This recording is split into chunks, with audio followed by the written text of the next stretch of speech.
The Minnesota Wild Podcast is presented exclusively by Acrisure.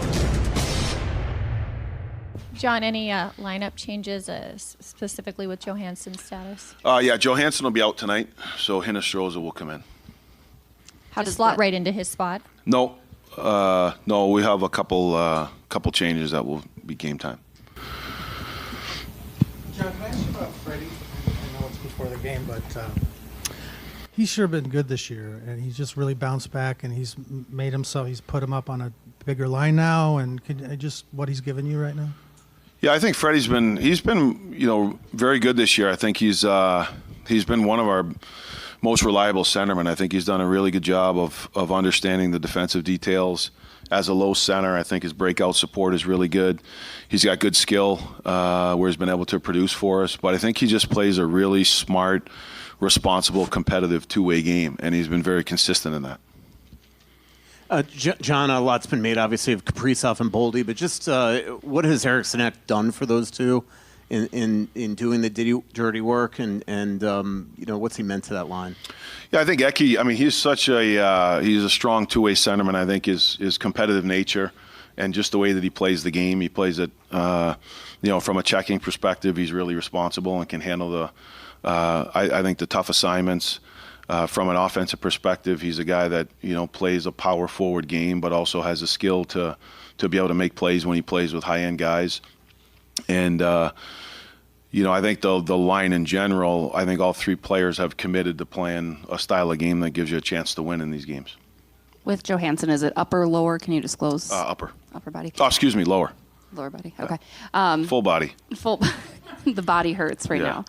Philip Gustafsson, just how incredibly instrumental has he been in this series for you guys in all facets? Yeah, Gus has been good. He's been good for us all year long. I think that he's, just continuing to what he did for us throughout the season. He's playing a consistent game. He makes some big saves when we need him.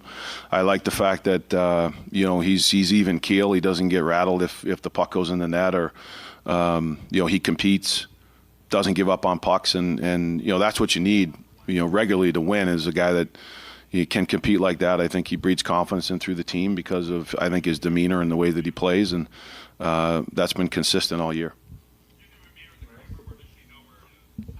Just following up on that, John, for him to, and he talked about this kind of shaking off a bad goal like he had in the last game. Is that kind of a sign of maturity that you're seeing in the playoffs from Gus? Yeah, I wouldn't even say just in the playoffs. I think that's been all year for him. Like, I'm a big believer that you don't just turn it on in the playoffs. You have certain themes you want with your team. You have an identity that you want to be able to play with. I think you want to have mindsets with your group and with individual players. And, when you're aware of that, you reinforce it, you fix it over the course of 82 games. When you get in, when you get in the playoffs, then you're not trying to change something, or you're not looking for something different. You're looking to do what you do at a high level, and you want to be consistent with it. And I think Gus and several other things that's going on with our team it's just what we do, and that's, I think that's the benefit of being together for 7.5 months before you get in these situations. For an extraordinary advantage in sports, you need a game plan. For an extraordinary advantage everywhere else, all you need is Acrisure. With a high-tech human approach to insurance, cybersecurity, and more, Acrisure helps you take care of what you care about. That makes winning easy. See what Acrisure's extraordinary advantage can do for you at Acrisure.com.